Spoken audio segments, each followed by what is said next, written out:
Isipin mo, nasa beach ka, nag-chill, papaaraw, papahangin, tapos maya may maririnig ko.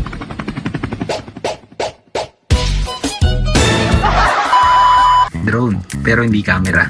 Kung di, food delivery. Yes, hindi na to sci-fi. Dubai is preparing later this year for a drone delivery for parks and beaches.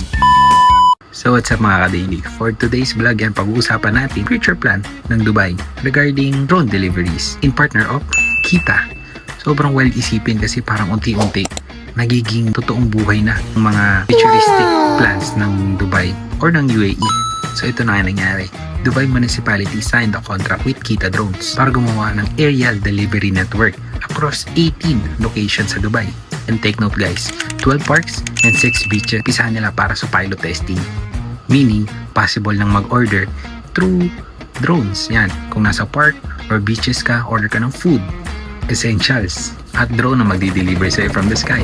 Pero, hindi pa to full launch guys. Pilot testing lang siya until later this 2026. Siyempre kasama dito yung route testing, aerial trials, at kung ano-ano pa. Basically, kailangan nalang i-check kung safe, efficient, at kung practical ba talagang gamitin to through delivery. Ang interesting pa dito mga ka-daily, hindi to first time para sa Kita Drone dito sa Dubai. Sa katunayan, since January 2025, nag-launch na sila ng BVLOS commercial operation dito sa UAE. BVLOS means Beyond Visual Line of Sight. Meaning, kaya na ng mga drones nila na mag-operate without any pilot. Which is malaki para sa future delivery system nila. And honestly, this could change totally sa delivery culture ng Dubai. Imagine, less traffic, less motorbikes sa road, at mas mabilis na deliveries.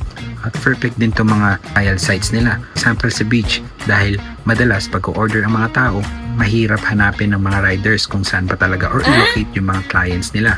Siyempre marami pa ring risk, kaya gagawin ng lahat ng Dubai para matest yung safety, efficiency, at yung accuracy ng location. One thing's for sure, Dubai is pushing to become one of the most futuristic city in the world. From flying taxis, AI system, hanggang sa delivery drones. Parang unti-unting nagiging reality yung mga napapanood natin dati sa movie. So kayo mga ka-daily, anong insights nyo dito? Share nyo, comment below, like, and share. Thank you for watching. Peace!